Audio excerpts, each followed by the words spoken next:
before using REDS, we need some tools. These tools help you understand system behavior, monitor the network, and use software.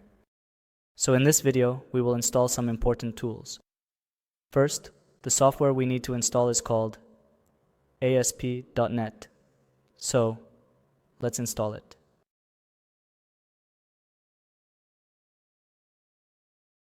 After that, the software we need to install is called Windows Desktop Frontend. Let's install it.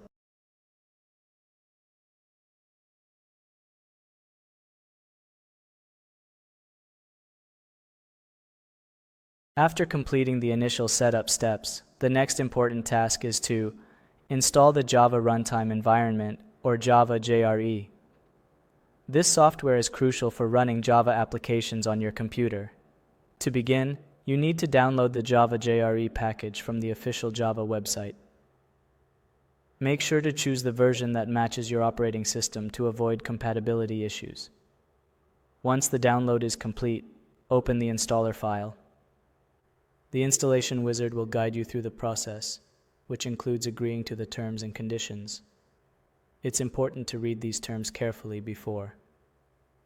So, in this video, all the tools we have installed can be downloaded from Google.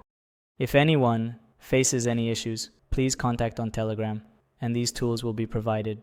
So, I hope you like this video, and see you in the next video.